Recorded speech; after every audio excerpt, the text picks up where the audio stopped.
अपने हाथों को उठाओ। सर्वशक्तिमान परमेश्वर, तेरी प्रेजेंस में आज तेरा वचन मेरी जिंदगी में 100 गुना फलों को लेके आए। आज जो कुछ मैं सुनो, मैं इसे अंदरूनी आंखों से ग्रहण करूं, वो देखता हुआ जो दुनिया नहीं देख सकती, ताकि मैं वो पा सकूं जो दुनिया नहीं पा सकती। सर्वशक्तिमान परमेश्वर, आज तेरा आत्मा, तेरा वचन मुझे छुए, मेरी जिंदगी में उत्पत्ति करे, पैदा करे उन चीजों को जिनके लिए मैं पैदा हुआ। सर्वशक्तिमान परमेश्वर की आत्मा, मेरी अगुवाई कर अपने धर्म के मार्गों के निमित्त, कि मैं उस पर चलता रहूं। तेरा वचन मेरे हृदय में बसा रहे और मैं 100 गुना फलों को लेके आऊं। आज मेरा तेरे घर में आना, तेरी हजूरी में आना, मेरी बरकत का, मेरे छुटकारे का, मेरी चंगाई का, मेरे पूरे परिवार के उद्धार का कारण हो, यीशु मसीह के नाम में। सर्वशक्तिमान परमेश्वर, मैं बाकी के समय को आपके हाथों में सौंपता हूं।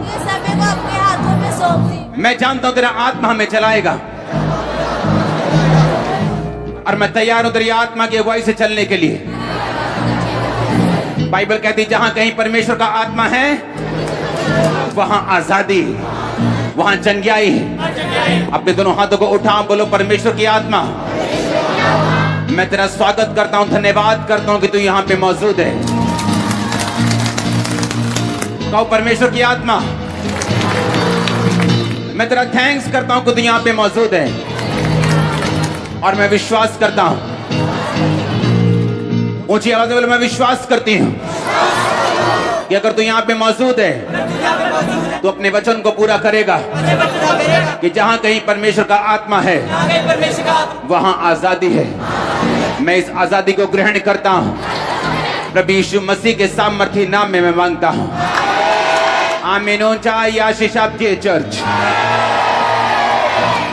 अपने हाथों को उठाओ। आज इस प्रेजेंस में हर एक जन, ओवरफ्लो सेक्शन, ऑनलाइन चर्च, जितने भी जन इस खुदा की प्रेजेंस में हैं, आपकी लाइफ को आसान होने का मैं हुक्म देता हूं यीशु मसीह के सामर्थी नाम में। हर वो कर्ज जो आपके रोने का कारण है, उस कर्ज को मैं तोड़ता हूं यीशु मसीह के सामर्थी नाम में।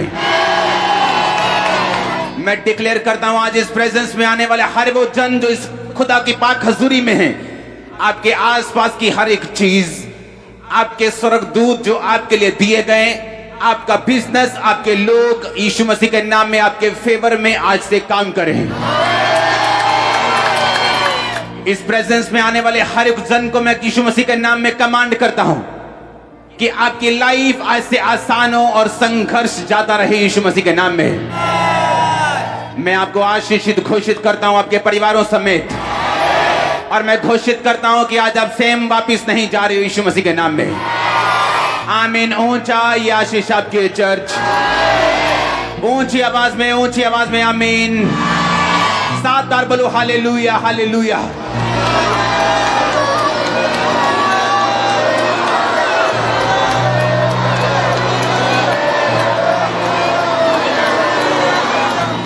आमीन। स्वागत है यीशु मसीह की प्रेजेंस में। मुझे पूरा विश्वास है आप सेम वापस नहीं जा रहे हो। बैठ जाओ अपने शरीर में, आत्मा में आप मेरे साथ खड़े हैं। अपने पड़ोसी को बोलो, बिना वचन तू चंगाई को भी संभाल नहीं सकता। बिना वचन के तू बरकत पा तो सकता है, लेकिन उसे संभाल नहीं सकता।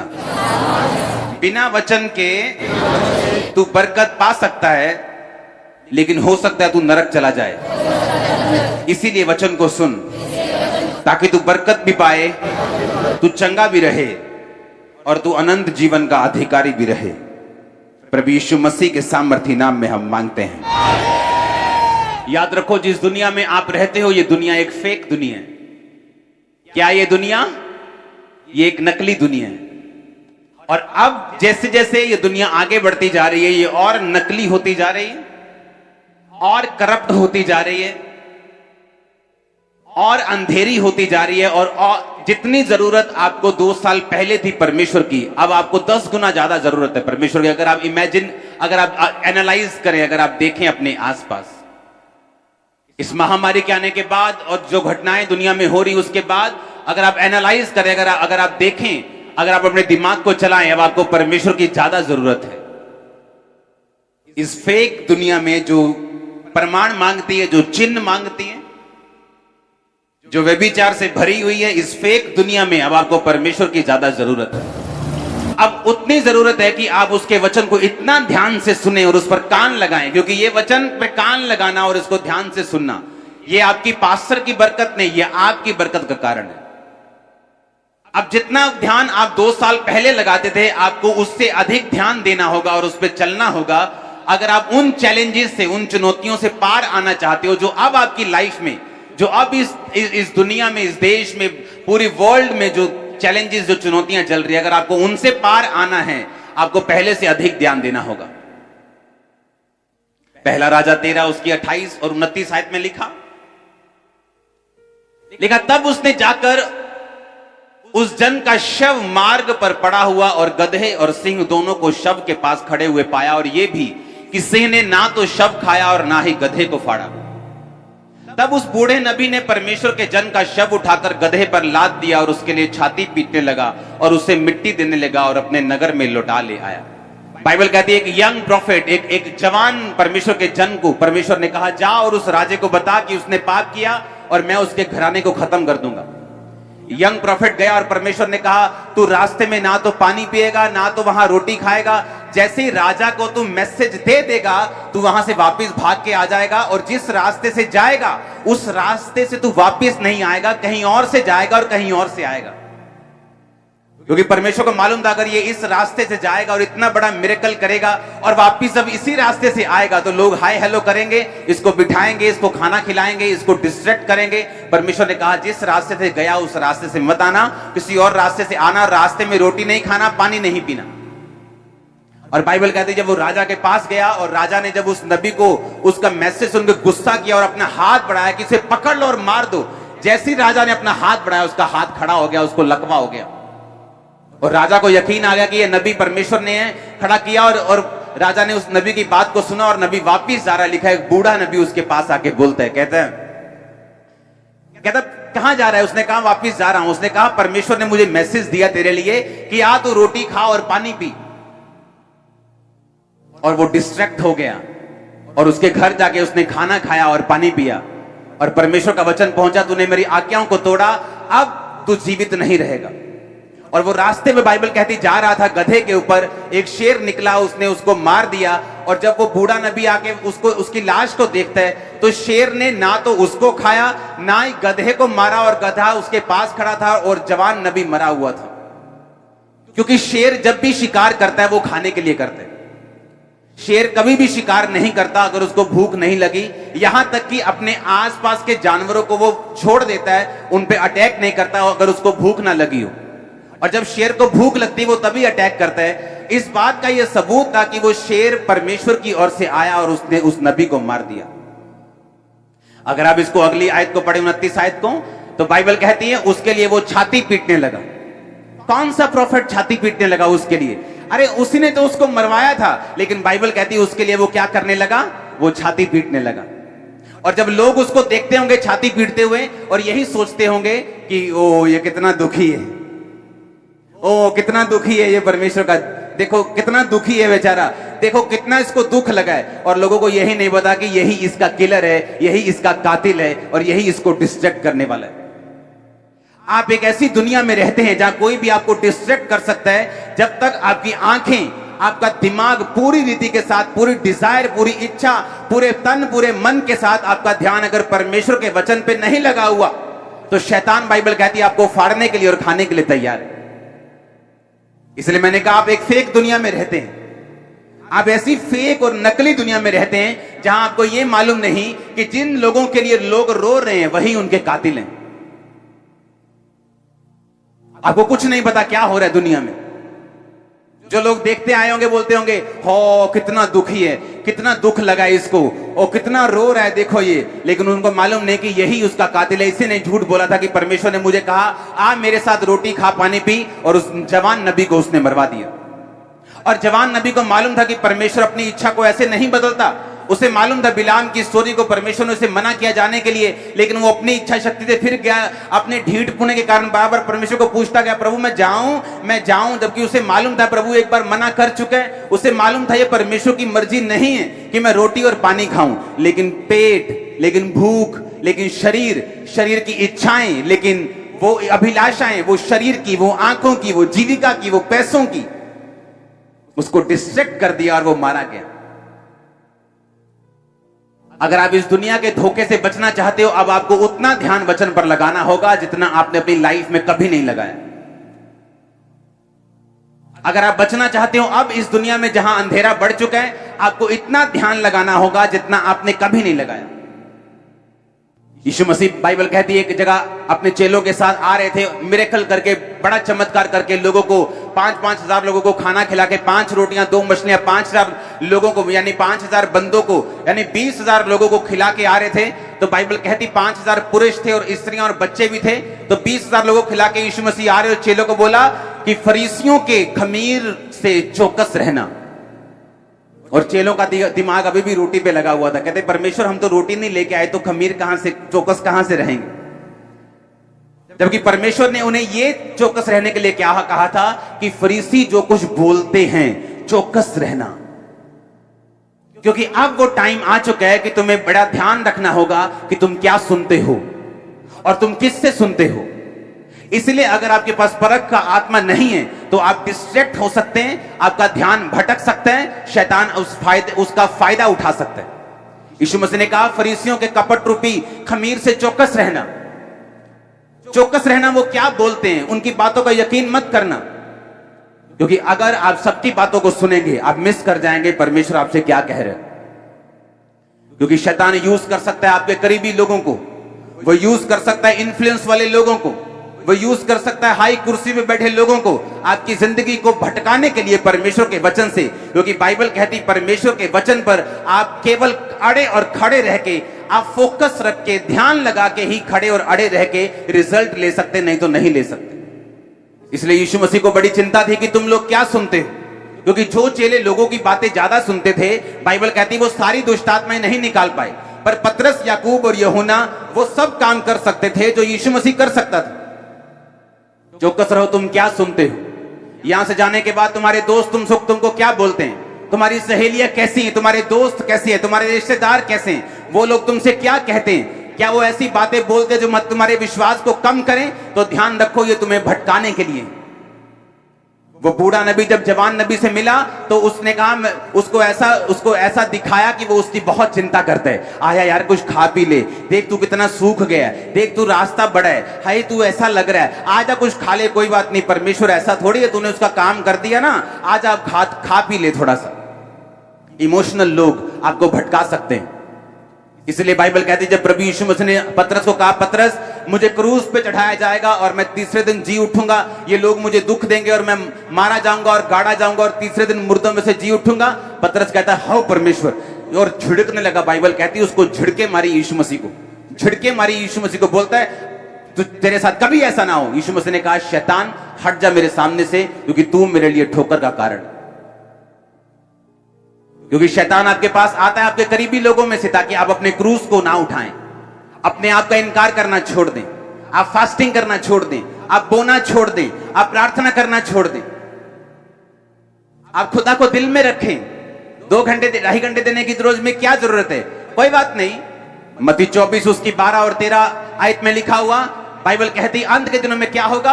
परमेश्वर यीशु मसीह ने कहा अधर्म के बढ़ने से बहुतों का प्रेम ठंडा पड़ जाएगा, परंतु जो अंत तक धीरज धरे रहेगा उसी का उद्धार होगा। अधर्म के बढ़ने से बहुतों का प्रेम ठंडा पड़ जाएगा। यीशु मसीह ने कहा जब एंड डेज होंगे अधर्म बढ़ जाएगा और बहुतों का प्रेम ठंडा पड़ जाएगा। पुराने टाइम में अगर किसी ने गंदा सीन देखना होता था तो जब वो लाइनें लगती थी सिनेमा के बाहर कि इस फिल्म में एक गंदा सीन है, सारा यूथ इकट्ठा हुआ है कि इस फिल्म में एक सीन है जी, फलानी फिल्म है जी, इस फिल्म में एक सीन है, उसको देखते कभी कभी ऐसा सीन मिलता था। आज आपको गंदा सीन देखने के लिए कहीं जाने की जरूरत नहीं, अपनी फेसबुक खोल लो, आपको गंदा सीन मिल जाएगा। इसीलिए मैं सोशल मीडिया पे अब नहीं हूं। क्यों? क्योंकि बाइबल कहती अंत के दिनों में अधर्म बढ़ेगा। जो गंदा सीन लोग सीडी मंगा के देखते थे, आज वो फेसबुक ऐसे ऐसे खोलते जाओ, आपको मिलते जाएंगे और आपको लगता है कि ये तो आज की दुनिया है। ले नहीं, बाइबल कहती अधर्म बढ़ जाएगा और बहुतों का प्रेम ठंडा बढ़ जाएगा। क्यों? क्योंकि बाइबल कहती है लास्ट के दिनों में अधर्म बढ़ेगा और प्रेम ठंडा होगा। जब भी शैतान आपको भरमाता है, आपको यीशु मसीह से पीछे लेके जाता है, वो कभी भी एकदम ऐसा नहीं करता, वो धीरे धीरे करता है। एक छोटा सा काम, एक छोटी सी कमी, उससे वो शुरू करता है। जैसे बोलते हैं ना, तू यार पैर रख ले, अब बैठने की जगह बना लांगे। तो पैर रख ले, हम घर बनाने की जगह खुद ब खुद रख लेंगे। तो बस पैर रख ली वहां, तू हॉल में अंदर एंटर हो जाए, मेन हॉल में बस अपनी बाइबल रख दी, हम बैठने की जगह अपने आप बना लेंगे। ऑनलाइन चर्च उन लोगों के लिए है जो बाहर बैठे हैं, जो बॉम्बे में बैठा है, हर संडे नहीं आ पा रहा, जिसकी वाइफ आना चाहती है और हस्बैंड बहुत तगड़ा शराबी है, मारता है, कूटता है, जो उसको आने नहीं दे रहा, वो अविश्वासी। उन लोगों के लिए ऑनलाइन चर्च है। आपको ऐसा लगता है कि मैं आपको इसलिए कह रहा हूं कि यहां चर्च में लोग नहीं है? नो। अगर आप पहले मेन हॉल दिखाओ, ओके, ओवरफ्लो दिखाओ जल्दी जल्दी से, टाइम नहीं। ये अभी की चर्च है, ये अभी की चर्च है, ये राइट नाउ। ये ओवरफ्लो सेक्शन है सभी जो आप स्क्रीन पे देख रहे हो। रुको चलने दो। ये सारे ओवरफ्लोज हैं अभी जितने आप देख रहे हो, ये सारे ओवरफ्लो सेक्शन है चर्च के। गुरदासपुर चर्च दिखाओ, हाँ दिखाओ। सुनो मेरी बात, मैं इसलिए नहीं कह रहा हूं कि मैं आपको चर्च में लाना चाहता हूं। यहां चर्च ऑलरेडी फुल है। जितने चर्च के सेक्शन हैं आज, जितनी चर्च की ग्राउंड्स हैं, सारी भर चुकी। चर्च के पास जगह नहीं है बिठाने की। लेकिन सुनो मेरी बात, मैं क्यों आपसे कह रहा हूं। बाइबल कहती अंत के दिनों में अधर्म बढ़ जाएगा और बहुतों का प्रेम ठंडा पड़ जाएगा। और ठंडा ऐसे नहीं कि वो यीशु मसीह का इनकार कर देंगे, मतलब घर में बैठे हैं। हाँ, ले आई यार दाल, ले आई यार, भुख लगी यार, और कोई नहीं हले वचन आने वाला, चाह तू हले वर्शिप चलती कोई नहीं। अब दालें चल रही हैं, परोंठियां चल रही हैं घर पे। अब वचन के टाइम पे ज्यादा ध्यान दिया जा रहा है, वर्शिप के टाइम पे नाश्ता चल रहा है, बीवी कुकर की सीटियां मार रही है, बेटा नहा रहा है, और छोटी बेटी पॉटी कर रही है। ये घरों में चल रहा है और शर्म आनी चाहिए। ऑनलाइन चर्च उन लोगों के लिए है जिनको पास रियल रीजन है, जो खुदा को कह सकते हैं परमेश्वर देख, मैं दूर रहता हूं, मैं 5000 किलोमीटर दूर रहता हूं, मैं नहीं जा पाऊंगा, लेकिन मैं तेरे वचन से दूर नहीं रहना चाहता। उन लोगों के लिए नहीं है। अगर आज रात को इन लोगों को हार्ट अटैक हो जाए, तो रात को 2 बजे अगर हार्ट अटैक हो, 2:15 में ये गाड़ी के अंदर बैठे होंगे और हॉस्पिटल पहुंचे होंगे। लेकिन चर्च के लिए एक ऑटो ढूंढने में इनको 3 हफ्ते लगते हैं। ये ऑटो वाला नहीं मिला। इसलिए परमेश्वर ने कहा अंत के दिनों में, लिखो, अधर्म के बढ़ने से बहुतों का प्रेम ठंडा पड़ जाएगा।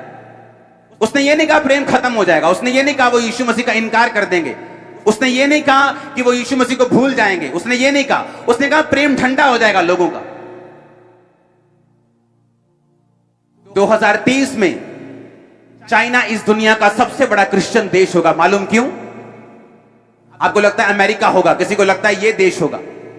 चाइना इस दुनिया का सबसे बड़ा क्रिश्चियन देश होगा। आज अगर संडे है तो मॉर्निंग 4 बजे 3 बजे लोग वो उठते हैं गुफाओं में, जहां 3-3 हजार 4-4 हजार लोग गुफाओं में मीटिंग्स करते हैं, गुफाओं में। और 5, 6, 7 बजे सुबह तड़के से पहले कि गवर्नमेंट जागने से पहले ही वहां से फाड़ी हो जाते हैं, खत्म हो जाती मीटिंग। इतना प्यार करते हैं वो परमेश्वर को। क्यों? क्योंकि गवर्नमेंट उनको मीटिंग नहीं करने देती। वो सुबह उठते हैं और वहां अगर आप जाके देखो, जिन लोगों को लगता है कि चाइना में सबसे अधिक अविश्वासी हैं, चाइना में सबसे अधिक नास्तिक लोग हैं, ये सब कुछ झूठ है, ये सारा कुछ मिथ है, ये सच्चाई नहीं। चाइना में जितनी कंपनियां, जितने सीईओ, जितने अमीर लोग, जितने गरीब लोग, हर एक बंदा जितने स्पीड से यीशु मसीह में आ रहे हैं, मैंने कहा 2030 में चाइना इस दुनिया का सबसे बड़ा क्रिश्चियन देश होगा। चाइना सबसे बड़ा देश होगा क्रिश्चियन दुनिया का। सुबह उठते हैं। आज मेरे को मैसेज आ रहा था कि हमारा हॉल जो है वो सुबह ही भर चुका है। मीटिंग शुरू होने से घंटों पहले मेन हॉल भर चुका है, ओवरफ्लो भरने शुरू हो चुके। ये निशानी है आप लोगों की जो आप यहां पे मौजूद हो कि परमेश्वर आपकी लाइफ को छुएगा और काम करेगा आपकी जिंदगियों में। वो आपको भूलेगा नहीं। आप मेरी एग्जाम्पल देख लो, मेरी मेहनत देख लो, और लोग मुझे मूर्ख बोलते थे। यहां तक कि मेरे साथ काम करने वाले दूसरे क्रिश्चियन यूथ मुझे मूर्ख बोलता था कि इसको पैसे की कदर नहीं है, पैसे उड़ाता है यीशु मसीह के लिए, इसको अपनी लाइफ की कदर नहीं है, देखो कैसे रोजे रख रख के शक्ल बिगाड़ ली। लेकिन बाइबल कहती है, मेरे प्रिय भाइयों, हियाब बांधो, दृढ़ रहो, क्योंकि तुम जानते हो मसीह में की गई मेहनत तुम्हारी कभी व्यर्थ नहीं जाती। वो कभी व्यर्थ नहीं जाती। ये कौन कह रहा है? मैं नहीं कह रहा हूं, यीशु मसीह आपसे कह रहा है, अगर तुम मेहनत करोगे व्यर्थ नहीं होगी तुम्हारी मेहनत। अगर आज तुम चर्च में मौजूद हो, और मैं आपको बता देता हूं, जितनी अनॉइंटेड चर्च होगी, जितनी सामर्थी चर्च होगी, जितना खुदावन का वचन और मसा वहां काम करेगा, उतना ही शैतान आपको तंग करेगा उस चर्च से दूर करने के लिए। वो आपको फाइनेंशियल प्रॉब्लम डाले, वो आपको दिक्कत दे, वो आपका विरोध करे। उसे मालूम है कि ये वही जगह जहां इसने छुटकारा पाना है। इसलिए बाइबल कहती है, इकट्ठे होना मत छोड़ो। फिर से बोलो, इकट्ठे होना मत छोड़ो। एक भी जन ऐसा नहीं है जो भूखा मरा हो। क्यों? जुगाड़ लगा लेते रोटी का, इधर से या उधर से। लेकिन हमें मालूम है संडे हमने खुदा के घर में जाना है, तो क्यों नहीं सोमवार से, कल से हम अपने किराए को, अपने पैसों को, अपने तरीकों को इकट्ठा करना शुरू करते हैं। लेकिन नहीं, जब हमारे शरीर को जरूरत होती है दवाई की, हम रात को भी हॉस्पिटल चले जाते हैं। लेकिन जब आत्मा को जरूरत है, जिसके साथ आपका परिवार जुड़ा हुआ है, जिसके साथ आपका फाइनेंस जुड़ा हुआ है, जिसके साथ आपका फ्यूचर जुड़ा हुआ है, उसके लिए हम अलर्ट नहीं। क्योंकि बाइबल कहती है, फिर से पढ़ेंगे, अधर्म के बढ़ने से बहुतों का प्रेम ठंडा हो जाएगा। क्योंकि आज आपको आसानी से मिल रहा है। अगर आप चाइना में होते और यूट्यूब ना होता और फेसबुक ना होता और आपकी जब चर्च को ऑनलाइन चलने ना दिया जाया होता, तो आपको वैल्यू समझ आती। सुबह सुबह वो लोग चर्च में आगे इकट्ठा होते और परमेश्वर की महिमा करते हैं। याद रखो, अगर हम बलिदान नहीं देंगे तो कभी फायर नहीं होगी। आग तभी बढ़ती है जब उसमें लकड़ी बढ़ती है, आग तभी बढ़ती है जब उसमें बलिदान बढ़ते है। अगर लकड़ी कम होगी तो फायर कम होगी। और शैतान आपकी मासी का बेटा नहीं है कि आपको छोड़ देगा। आप जितना अच्छे हैं वो उतना अधिक अटैक करेगा, आप जितने भले हैं वो उतनी टेढ़ी निगाह से आपको देखेगा, क्योंकि उसका काम है अच्छों को, भलों को खत्म करना।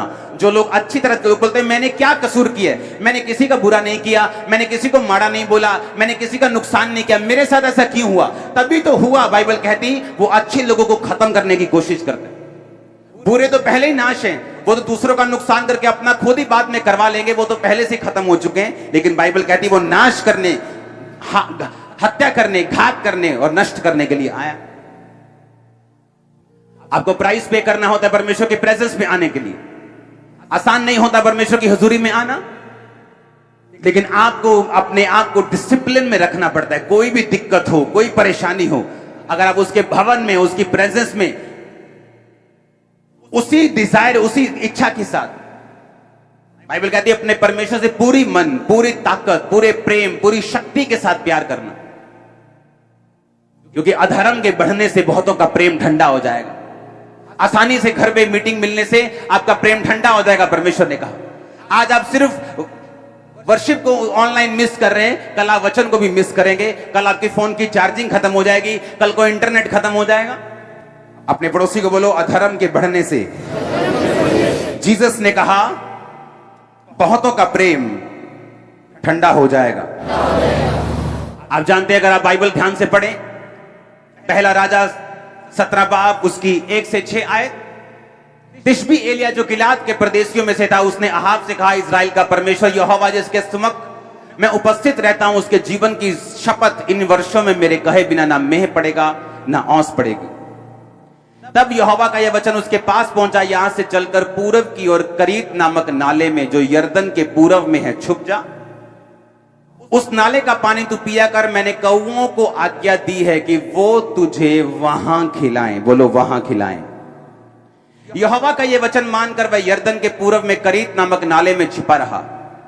सवेरे सांझ को कौवे उसके पास रोटी और मांस लाया करते थे और वो नाले का पानी पिया करता था। आपकी एक्सपेक्टेशन है, आपकी इच्छा है कि परमेश्वर आपको छुए, वो आपको चंगा करे, वो आपके परिवार में ब्रेक थ्रू दे, वो आपकी सेहत में ब्रेक थ्रू दे, वो आपको फाइनेंस को ब्लेस करे। ये सब चीजें ठीक हैं, बिब्लिकल हैं। बाइबल कहती है वो छुड़ाने के लिए आया, वो बचाने के लिए आया, उद्धार देने के लिए आया। वो उद्धार शारीरिक हो सकता है, मानसिक हो सकता है, फाइनेंशियल हो सकता है, आत्मिक है। एलिया, बाइबल कहती उस समय का ऐसा एक जन था जब अधर्म बढ़ चुका था और लोगों ने परमेश्वर को त्याग दिया था, क्योंकि जो राजा था, जो गवर्नमेंट थी, वो परमेश्वर के खिलाफ थी। जो राजा की पत्नी थी इजाबेल, वो बाइबल कहती है बाल नामक देवताओं की 850 उसने नबी रखे हुए थे शैतान के, जो उसके साथ उसकी मेज पर खाते थे। और आज की अगर वैल्यू लगाओ तो कम से कम 30 से 40 करोड़ रुपया एक साल का वो उनके सिर्फ खाने पर खर्च करती थी। और बाइबल कहती लोगों को परमेश्वर की आराधना करने की अनुमति नहीं थी, लोगों का प्रेम ठंडा हो चुका था। लेकिन बाइबल कहती परमेश्वर का एक जन उठा और वो धर्म त्याग के विरुद्ध लड़ा। एलिया ने बाइबल में पढ़ा, यहां यीशु मसीह ने, यहोवा ने लिखा था कि अगर लोग मुझे छोड़ देंगे मैं आसमान बंद कर दूंगा। उसने कहा परमेश्वर मैं तेरे से प्रार्थना करता हूं, इन लोगों ने तुझे छोड़ दिया, आसमान बंद कर दे, इन लोगों को भूखा मरने दे, इन पे कोई बारिश ना आए और अकाल पड़ जाए। तब मोटरें नहीं होती थी कि सबमर्सिबल लगाया और मोटर से पानी ले लिया। और परमेश्वर ने उसकी प्रार्थना को सुना और बारिश, परमेश्वर ने कहा ठीक है मैं बंद करूंगा, औंस नहीं आएगी। और वो राजा के पास जाके बोला, राजा मेरे कहे बिना ना बारिश आएगी ना औंस पड़ेगी, क्योंकि मेरी प्रार्थना से परमेश्वर ने ये बंद किया। मैं इसकी जिम्मेवारी लेता हूं कि मेरे कहे बिना ना तो बारिश बरसेगी ना औंस पड़ेगी। लिखा, वो कह के यहां वहां से चल पड़ा। और परमेश्वर ने कहा अब एलिया ऐसा कर, करीत नामक नाले में जाके छुप जा, वहां पानी होगा तो पिया करना, और कौवे सवेरे और शाम को तेरी रोटी लेके आया करेंगे और तुझे वहां खिलाएंगे। बोलो वहां खिलाएंगे। कहां खिलाएंगे? जहां परमेश्वर ने उन्हें भेजा, वहां नहीं जहां एलिया चाहता था। वो रोटी आपके घरों में ऑनलाइन नहीं खिलाएगा, वो चर्च में खिलाएगा आपको। आप समझ रहे मेरी बात को? बाइबल कहती परमेश्वर ने कहा वो तुझे वहां खिलाएंगे जहां मैं तुझे भेज रहा हूं। जहां तू अपनी मर्जी से बैठे हैं वहां नहीं, जहां मैं तुझे भेज रहा हूं वो तुझे वहां खिलाएंगे। जब आप धर्म त्याग के विरुद्ध लड़ते हैं, जब आप उन लोगों में सुसमाचार देने जाते हैं कि आप यीशु मसीह के साथ मेल मिलाप कर लो, ये वही चीज है जो एलिया कर रहा था। तो बाइबल कहती है जैसे ही आप परमेश्वर के लिए खड़े होते हैं, जैसे ही आप परमेश्वर वाली जगह पे निकलते हैं जाने के लिए, बाइबल कहती है परमेश्वर उन चीजों से आपकी सप्लाई को पूरा करता है जिन चीजों से आपने कभी उम्मीद नहीं की होती। एलिया को 3 बार खाना मिला है स्वर्गीय इंतजाम से। पहली बार उसे कौओं ने खिलाया, दूसरी बार एक विधवा ने उसे खिलाया जब उसका आटा, उसका मैदा और तेल खत्म हो चुके थे, और एलिया की प्रार्थना से वो आटा और मैदा बढ़ते रहे और उस छोटे से जार में कभी खत्म नहीं हुए जब तक अकाल खत्म नहीं हुआ। तीसरा, स्वर्गदूत ने उसे रोटी और पानी दिया और उसने खाया। अगर आप कौओं की बात सुने तो कौए ऐसा जीव हैं जो इंसानों से डरते हैं, इंसानों के पास नहीं जाते, और ऐसा जीव है जो इंसानों से चुराते हैं, ढाबों से चुराते हैं, आपके घरों से चुराते हैं। आपके घर में कहीं कभी कौवा 10 किलो की थैली रख के गया आटे की? कभी चिकन तंदूरी रख के गया हो आधा? हाँ, मटर पनीर रख के गया हो? ऐसा हुआ है कभी? लेकिन बाइबल कहती एलिया जब उस नाले के बाहर आया, एलिया जब करीत नामक नाले का जल सूख गया और परमेश्वर ने कहा जा मैंने विधवा को तेरे खिलाने की आज्ञा दी है, बाइबल कहती जब एलिया उस नाले से बाहर आया तो एलिया पहले से अधिक मोटा हो चुका था। और जब एलिया बाहर आया तो लोग देखते होंगे कि क्या चक्कर है ये, हम पतले हो रहे हैं, हम लोग सूख रहे हैं, एलिया मोटा हो रहा है, ये क्या चक्कर है? लेकिन बाइबल कहती एलिया जो था वो धर्म त्याग के विरुद्ध था। एलिया जो था वो परमेश्वर के साथ पूरे मन से आप प्यार करो, इस बात के लिए वो फाइट करता रहा। और जब आप इस बात के लिए लड़ते हैं, आप सुसमाचार देने के लिए जाते हैं, आप अपने रिश्तेदारों को सुसमाचार देते हैं, आप लोगों को सुसमाचार देते हैं। ऑनलाइन मीटिंग उन लोगों के लिए है, अगर आपका एक मित्र, अगर आपका एक रिश्तेदार यकीन नहीं करता, आप उसको लिंक भेज सकते हो कि भाई ये मीटिंग देख। कि वो आ नहीं सकता, वो आने में आना नहीं कर रहा है, लेकिन अपने मोबाइल पर देख तो सकता है ना। और बाइबल कहती एलिया धर्म त्याग के विरुद्ध लड़ा। और बाइबल कहती जैसे ही वो परमेश्वर के लिए खड़ा हुआ, परमेश्वर ने कहा अगर तू मेरे लिए खड़ा है तो मैं तेरे लिए खड़ा हूं। अगर तू मेरे लिए खड़ा है तो मैं तेरी जरूरतों को वहां से पूरा कराऊंगा जहां तू सोच भी नहीं सकता। आज इस मीटिंग के बाद जब आप घर वापस जाएंगे, मेरे स्वर्ग का परमेश्वर, वो एलिया का और मेरा परमेश्वर आपको खिलाने वाला है स्वर्ग से यीशु मसीह के नाम में। वो आपके बिजनेस के लिए, आपके फाइनेंस के लिए, आपके बच्चों की फीस के लिए स्वर्ग से इंतजाम करेगा। मैं आपको सच कह रहा हूं। कितने मेरी बात पे यकीन कर रहे हैं? मैं आपको एक ही क्वेश्चन कर रहा हूं, क्या आप परमेश्वर के लिए खड़े हैं या नहीं? क्या आप लोगों की भीड़ में शामिल हैं जो भीड़ में शामिल हो गए कि नहीं हम राजा के खिलाफ नहीं जा सकते, नहीं हमें वो मार देंगे, नहीं ऐसा हो जाएगा। पर बाइबल कहती एलिया परमेश्वर के लिए खड़ा रहा, और जब वो परमेश्वर के लिए खड़ा रहा, परमेश्वर ने उसकी जरूरतों को पूरा किया। कौवे उसे खिलाते रहे सवेरे और शाम, भूलते नहीं थे, टाइम पर आते थे, सवेरे शाम। और ये नहीं सिर्फ खिचड़ी लेके आते थे, लिखा मांस और रोटी लेके आते थे। सूखा हुआ खाना नहीं लेके आते थे, फ्रेश फूड सुबह शाम लेके आते थे, सुबह शाम। वो क्यों आपको बरकत दे, क्यों आपका फाइनेंस बढ़ाए, क्यों आपका बिजनेस बढ़ाए? क्या किया आपने परमेश्वर के लिए? जिस दिन आपका फाइनेंस, आपकी नौकरी, आपका पैसा, जिस दिन परमेश्वर के कामों में जाना शुरू होगा, जिस दिन टाइथ और ऑफरिंग देनी शुरू करोगे, उसी दिन परमेश्वर आपका इंतजाम भी करना शुरू कर देगा, क्योंकि आप उसके काम के लिए खड़े हैं। आपका फाइनेंस उसके काम के लिए खड़ा है। बाइबल कहती पोतीफर की पत्नी सिर्फ ऐसी थी जो यूसुफ के अधीन नहीं थी, और उसी पर शैतान ने अटैक किया। आपकी जो चीज परमेश्वर के अधीन नहीं, उसी पे शैतान अटैक करते हैं। आपकी प्रार्थना तो पूरी है, रोजे तो पूरे हैं, लेकिन हम ऑफरिंग में कमजोर हैं, हम देने में कमजोर हैं, और वहीं पे शैतान अटैक कर रहा है कि हम सामर्थी तो हैं लेकिन गरीब भी हैं। ऊंची आवाज में हालेलुया बोलो। और अगर आप ध्यान से बाइबल पढ़ें तो बाइबल कहती है जब एलिया मोटा होकर वहां से निकला और जब विधवा के पास गया, उसके बाद एक मुट्ठी, उसके बाद आटा, एक कुप्पी, तो बाइबल कहती तेल था। और बाइबल कहती इन दोनों के साथ जब वो बोलता है उस विधवा को कि ये मुझे खिला, परमेश्वर ने कहा कितना मुश्किल है ये बोलना। और बाइबल कहती है उस विधवा ने उसकी बात को सुना और उसे खिलाया, और उसने कहा तेरा ना तो आटा मैदा खत्म होगा, ना तेरा तेल खत्म होगा। सुनो मेरी बात, एलिया की जरूरत को परमेश्वर ने पूरा किया क्योंकि वो परमेश्वर के लिए खड़ा रहा। उस विधवा और उसके बेटे को परमेश्वर ने मरने नहीं दिया क्योंकि वो एलिया के साथ खड़ी रही। आज उस वही कलीसिया कामयाब है कि जिसका पास्टर खुदा के साथ खड़ा है, बावजूद दिक्कतों के, बावजूद मुश्किलों के वो खड़ा रहा, और उसकी कलीसिया उस पास्टर के साथ खड़ी है। तभी आप कामयाब हो सकते हैं। मैंने लोगों को देखा है चर्चों में जाते हैं जिनका अपने पास्टर के साथ कोई प्यार नहीं, उनका कलीसिया के पास्टर के साथ कोई लगाव नहीं, उनको वो सरमन देने वाला पादरी लगता है सिर्फ। जबकि बाइबल कहती है अगर आपने कामयाब होना है तो अपने पास्टर के साथ, अपने फादर के साथ, अपने अगुए के साथ आप खड़े रहेंगे, जिस तरह आप अपने बाप, अपने भाई के साथ खड़े रहेंगे। और वो अगुआ अगर कामयाब होना चाहता है, वो लोगों की ओर नहीं देखेगा, वो परमेश्वर की ओर देखेगा और उसके साथ खड़ा रहेगा। अगर वो परमेश्वर के साथ खड़ा रहेगा तो परमेश्वर उसका इंतजाम करेगा। आज जो चर्च में चल रहे हैं, जिन चीजों का आप आनंद ले रहे हो और जिन चीजों का आप आनंद थोड़े दिनों में लेने वाले हो, ये पैसों से पॉसिबल नहीं। यहां कोई ऐसा सपोर्टर नहीं जो फौरन से 100 करोड़ भेज रहे हैं। ये परमेश्वर की ग्रेस से पॉसिबल हो रहा है। अगर आप इस चर्च का फाइनेंस देखेंगे, आप हैरान हो जाएंगे कि इतने बड़े प्रोजेक्ट कैसे चल रहे हैं। ये प्योर ग्रेस है परमेश्वर की। ये कौवे ही हैं जो परमेश्वर का काम कर रहे हैं। और अगर आप इस चर्च में देखो, लोग बरकत पा रहे हैं, लोग आशीषों को ले रहे हैं। क्यों? क्योंकि वो चर्च के साथ खड़े हैं। उन्हें मालूम है चर्च में परमेश्वर का काम हो रहा है। क्योंकि जो पादरी, जो विश्वासी, जो प्रॉफिट, जो प्रेरित, जो पास्टर, जो टीचर परमेश्वर के साथ खड़े है, उसकी जरूरतें परमेश्वर पूरी कर रहे हैं। और जो कलीसिया अपने पास्टर के साथ खड़ी, उस कलीसिया की जरूरतों को परमेश्वर पूरा कर रहे हैं। बाइबल कहती बहुत सी विधवाएं थी, लेकिन एलिया किसी के पास नहीं भेजा गया, सिर्फ सारपत की विधवा के पास। बहुत से क्रिश्चियन यहूदी थे जो मर गए, वो भी तो परमेश्वर के जन थे।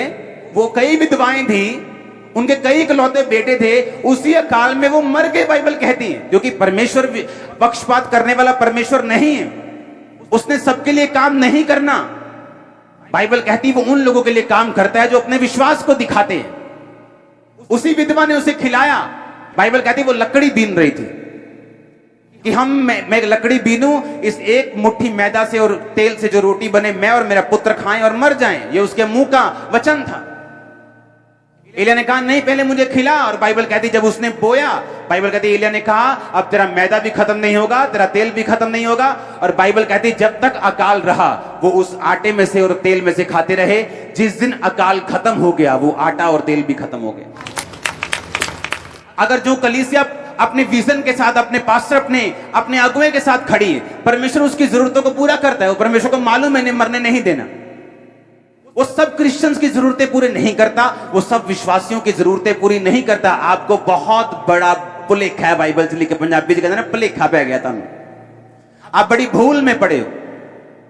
वो सबकी जरूरतें पूरी नहीं करता, वो सबको चंगा नहीं करता। बाइबल कहती विश्वास से उस 12 साल की लहू बहने वाली औरत ने छुआ और चंगाई को लिया। और शमौन कोढ़ी जिसके घर में परमेश्वर खाना खाने के लिए गए, परमेश्वर पे शक ही करता रहा। अगर ये प्रॉफिट है तो इसको मालूम नहीं जो इसके पांव पड़ रही है वो एक पापने औरत है। अगर ये परमेश्वर का जन है तो ये ऐसे क्यों कर रहा है? अगर ये परमेश्वर का जन है ये ऐसा क्यों कर रहा है? वो शक्की रह के शमौन कोढ़ी का कोढ़ी रह गया। यीशु मसीह आए और चले भी गए और उसे कोई फर्क नहीं पड़ा। यीशु मसीह बाइबल कहता अपने शहर में गए और बड़े सामर्थी काम नहीं कर सके क्योंकि लोगों का विश्वास वहां पे नहीं था। और ऐसी जगह जहां लोगों का विश्वास था, यीशु मसीह के कपड़े के छोर को, धागे को छू के लोग चंगे हो रहे थे। जिन बीमारियों से वैद्य भी उन्हें चंगा नहीं कर पाए, सारी दुनिया की सारी कमाई उड़ा दी, वो भी उन्हें हील नहीं कर पाए। दूसरा पत्रस 2 बाब उसकी 6 से 8 आयत को पढ़ेंगे।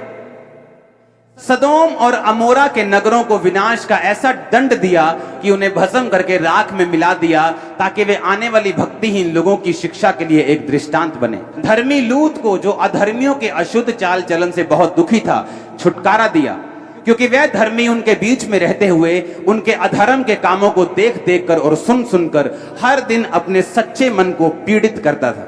क्योंकि जब वो लोग इस वचन को पढ़ते हैं उन्हें लूत राइट साइड दिखाई देता है कि वो अपने सच्चे मन को क्या करता था? पीड़ित करता था, उसे दुख लगता था, दुखी होता था लूत। हाँ, जहां मैं रहता हूं यहां लोग पुरुषगामी है, बंदा बंदे के साथ सोता है, लेडी लेडी के साथ सोती है। वहां लोग, बाइबल कहती इतना अधर्म था कि परमेश्वर ने नगरों का नाश कर दिया। पर बाइबल कहती जो लूत था उनके कामों को देख देख कर और सुन सुनकर अपने सच्चे मन को पीड़ित करता था। इच्छा रखना एक बात है, हाय आज बहुत दिल कर रहा है यार चर्च जान दा, प्रभु इन्ना महान है ना, प्रभु इन्ना वधिया ना, खुदा ने तो इन्ने काम कीते आ मेरी जिंदगी च। भाजी चलिए फिर चर्च आज। नहीं यार आज मैं घर ही देखनी ऑनलाइन। ऐसे लोगों के साथ बैठ जाओ और खुदा की बातें सुनो। ओ खुदा ने काम किते, मेरा दादा खुदा दे काम करदा सी, मेरा मासड़। सच्चे मन को पीड़ित तो करता था, पर भाई साहब निकले नहीं उस देश चों, उत्थे ही फंसे रहे, उत्थे ही। सच्चे मन को पीड़ित तो बहुत करता था। कभी गे देखा, कभी पापी देखा, व्यभिचारी देखा, दुखी तो बहुत होता था पर वहीं रहता था। उसकी बरकत का कारण अब्राहम था। जब वो अब्राहम से लड़के गया, उसे मालूम नहीं था कि उसकी चरवाहे, उसकी भेड़ें इसलिए नहीं बढ़ रही क्योंकि ये एरिया ऐसा है या वो बिजनेस ही ऐसा है कि बढ़ेगा ही बढ़ेगा। वो अब्राहम की अनॉइंटिंग थी उसके ऊपर। जैसे ही वो अलग हुआ सारा कुछ बदल गया। सच्चे मन को पीड़ित करता था। हाय भैन जी बहुत दुख होया, पर भैन जी ने करना कुछ नहीं तुहाडे लई। पंजी नहीं कट के देनी तुहानू कि भैन जी आ लो मेरे वालों हेल्प। भैन जी पर दुखी बहुत है तुहाडे लई। सच्चे मन को पीड़ित तो बहुत करता था, पर उस देश को छोड़ के नहीं गया।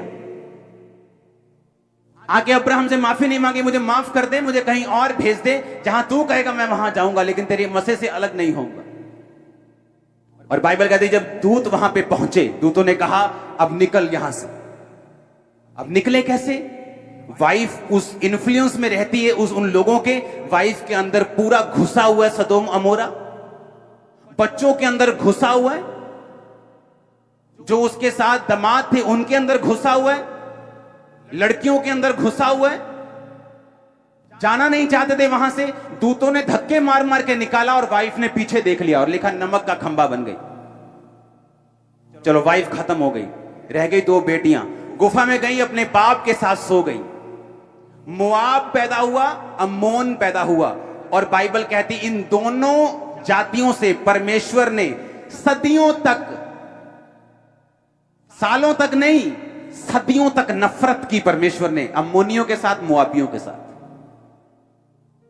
क्योंकि जो लड़कियां सारा दिन पाप होते देखेंगी, सारा दिन गंदगी देखेंगी, अपनी सहेलियां, अपने सभी लोग सारा दिन व्यभिचार, सारा दिन गंद, उनको वो कूल लगने लगता है, उनको वो नॉर्मल लगने लगता है। उनको लगता है ये नॉर्मल है, ये 10 बॉयफ्रेंड तो नॉर्मल है, ये चीजें तो नॉर्मल है, ये सब कर रहे हैं, सब कर रहे हैं। कुछ हुआ इनको कभी भी? वो तो कितना अमीर है, अभी उसने अभी रोल्स रॉयस निकाली है, अभी उसने देखो, अभी तो उसने लैम्बोर्गिनी ली है, देखो तो। अब सच्चे मन को वो पीड़ित करता था, इसीलिए सिर्फ वही बचा कि चलो पीड़ित तो करता था लेकिन वही बचा। ना उसकी बेटियां बची, ना बेटियों के आगे बच्चे बचे, क्योंकि वो नफरत की, मैंने ये नहीं कहा परमेश्वर ने सजा दी, मैंने कहा नफरत की परमेश्वर ने उन बच्चों के साथ। पत्नी नमक का खंबा बन गई, परिवार उजड़ गया, पूरा परिवार फिनिश हो गया लूत का। क्यों? स्टेप नहीं लिया, बस पीड़ित करता रहा मन को, दुखी होता रहा बस, और कदम कोई नहीं उठाया, उस देश से बाहर नहीं निकला। जब उसे मालूम है यहां पर गे लोग रहते हैं, उसे मालूम है यहां पापी रहते हैं, उसे मालूम है यहां वो सब काम होते हैं जो परमेश्वर के वचन के खिलाफ है, निकलता क्यों नहीं यहां से? तेरी पत्नी अब नहीं आएगी, तू निकल जा, आ जाएगी पीछे तेरे, अगर खुदा तेरे साथ है वो भी आ जाएगी। तेरे बच्चे अपने आप आ जाएंगे, निकल तू खुद यहां से। यही फर्क था अब्राहम में और लूत में। परमेश्वर ने कहा मैं अब्राहम को आशीष दूंगा, क्योंकि मैं जानता हूं अब्राहम अपने बाद अपने घराने को आज्ञा देगा कि वो यहोवा की आज्ञाओं को माने। अब्राहम कड़क था, उसे मालूम, अपने बेटों को, उसने बेटे को समझाया हुआ था कि बेटा मैं तेरा बाप हूं तब तक जब तक खुदा तेरा बाप है। जिस दिन वो तेरा बाप नहीं है, मैं भी तेरा बाप नहीं हूं। मेरे नौकरों के समान रहना, मेरी प्रॉपर्टी की इच्छा मत रखना। सख्ती, स्टेप लेना। और इसलिए हम कहते हैं अब्राहम, इजहाक, याकूब के परमेश्वर, लूत का परमेश्वर नहीं। किसका परमेश्वर? अब्राहम, इजहाक और ऊंची आवाज में याकूब का परमेश्वर। हालेलुया, जोर से बोलो हालेलुया। सच्चे मन को क्या करता था वो? पीड़ित करता था। पर भाई साहब निकले नहीं वहां से, बस पीड़ित ही करते रहे मन को। ये आज बिजनेस डाउन है, पीड़ित कर लिया मन को, लेकिन चर्च नहीं गए, बस पीड़ित कर लिया मन को।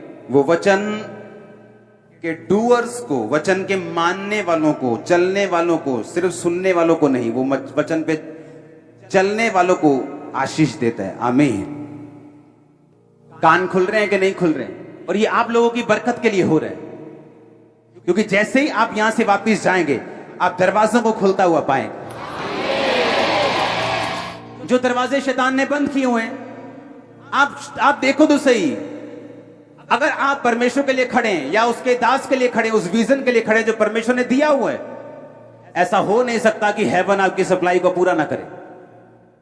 अगर वो आपकी सप्लाई को पूरा नहीं करेगा तो फिर किसकी सप्लाई को पूरा करेगा? अगर वो आपकी जरूरतों को पूरा नहीं करेगा फिर किसकी जरूरतों को करेगा? मत्ती 24:12-13, अधर्म के बढ़ने से बहुतों का प्रेम ठंडा पड़ जाएगा। हालेलुया। मेक श्योर इस लाइफ में जहां सब कुछ फेक है आपके आसपास, आपका ध्यान परमेश्वर के वचन पे खड़ा रहे। आप बाइबल को पढ़ते रहें, आप उन लोगों पे ध्यान देते रहें जो वचन पे खड़े रहने के कारण आशीषित हुए, और उन लोगों पर भी ध्यान देते रहें जो वचन से हटने के कारण शैतान का शिकार हुए। फिर आप परमेश्वर को दोष नहीं दे सकते, क्योंकि जो बच्चा अपने पिता के अधीन है, पिता उसी की रक्षा कर सकता है। अगर वो पिता को छोड़ के चला जाए, वो अपने बच्चे की रक्षा नहीं कर सकता। अगर आप वचन के नीचे हैं, आप अपने बाप के नीचे हैं। अगर आप वचन के नीचे हैं तो परमेश्वर आपकी सुरक्षा भी करेगा, आपके इंतजाम भी करेगा, आपके बच्चों को संभालेगा भी, उन्हें बड़ा भी करेगा, उन्हें अपने जैसा बनाएगा भी।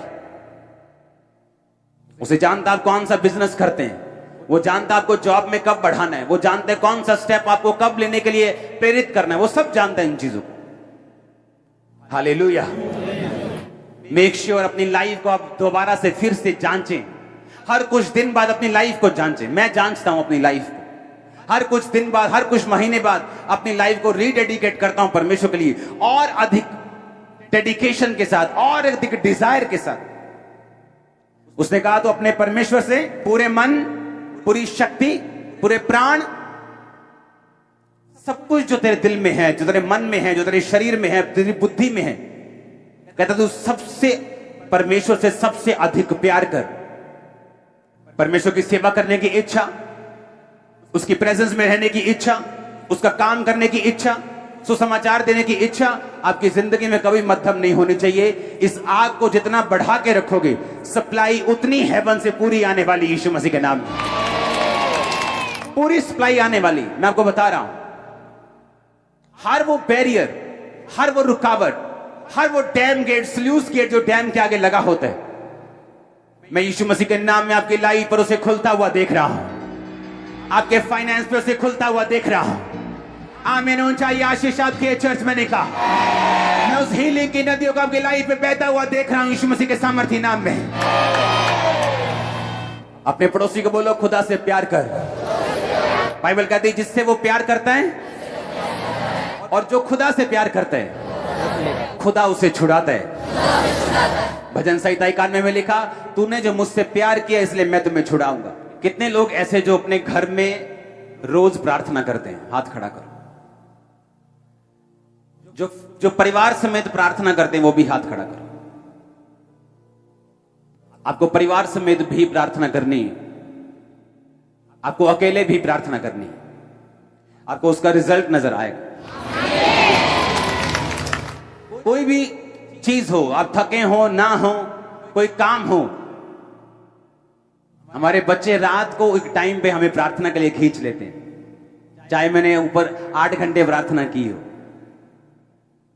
क्योंकि जिस दिन परमेश्वर के लिए प्रेम ठंडा हो गया, वो ये नहीं कहता खत्म हो जाएगा। उसने ये नहीं कहा तुम परमेश्वर का इनकार कर दोगे।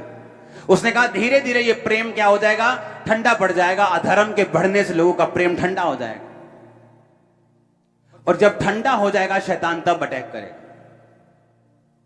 मेक श्योर आपका प्रेम हमेशा गर्म हो खुदा के लिए। आप हमेशा उसकी सेवा के लिए खड़े रहें, उसके कामों के लिए खड़े रहें, उत्साहित रहें परमेश्वर के लिए। उसने ये नहीं कहा कि डर खुदा का मेरा बल है। उसने कहा परमेश्वर का आनंद मेरा बल है। उसकी सेवा करने का आनंद लो, प्रार्थना करने का आनंद लो। आप नहीं जानते वो प्रार्थना, वो फास्टिंग आपको कितनी मुसीबतों से बचाती है जो आपकी तरफ आने वाली थी। आप नहीं जानते, जब आप परमेश्वर की सेवा के लिए, उसके काम के लिए लग जाते हैं, चाहे वो अपने चर्च के लिए काम करें, अपने अगुए के लिए काम करें, खुदा के लिए काम करें, आप नहीं जानते परमेश्वर कितना आपको बचा के रखता है। क्योंकि वो जानता है अगर ये मुसीबतों में ऐसे फंसा रहेगा तो मेरा काम कैसे होगा। और वो आपके रास्तों को साफ करता है, आपको ग्रेस देता है, आपको अनुग्रह देता है कि आप बचे रहें और परमेश्वर के कामों में बढ़ते रहें। अपनी लाइफ के आसपास की चीजों को, अपनी लाइफ के आसपास के बंदों को, अपनी लाइफ के आसपास जो भी हो रहा है उनको आत्मिक रीति से देखो। कहां पे परमेश्वर काम कर रहा है, कहां शैतान आपकी आग को ठंडा करने की कोशिश कर रहा है, कहां पे वो आपकी आग को बुझाने की कोशिश कर रहा है, कहां पे वो आपकी लाइफ में काम करने की कोशिश कर रहा है। उसे ढूंढो, उसे खत्म करो। वो दिन बहुत नजदीक है, क्योंकि ये कोरोना शोरोना एक दिन आएगा, एक दो बार आके खत्म हो जाएगा। आप देखेंगे कि भीड़ नहीं, एक मास भीड़ खुदावंत के भवनों में आपको मिलेगी। मास गैदरिंग, मास गैदरिंग। अगर अंत के दिनों में शैतान काम कर रहा है तो परमेश्वर उससे ज्यादा काम कर रहा है। वो हीलिंग पहले से ज्यादा कर रहा है। मिरेकल्स कितने अधिक नंबर्स में हो रहे हैं। पहले एक गवाही सुनने के लिए लोग गांव में जाते थे, गांव में पता लगता था इसकी गवाही है। इंटरनेट, यूट्यूब होता नहीं था, फेसबुक था नहीं, एक गवाही मालूम होती थी फलानी चर्च में एक गवाही हुई, उसको सुनने के लिए लोग ऑटो करा के उसके घर ढूंढ ढूंढ के उसके गांव में जाते थे। लेकिन आज आप हजारों टेस्टिमनी हर संडे सुनते हैं। अगर अंत के दिनों में शैतान काम कर रहा है क्योंकि परमेश्वर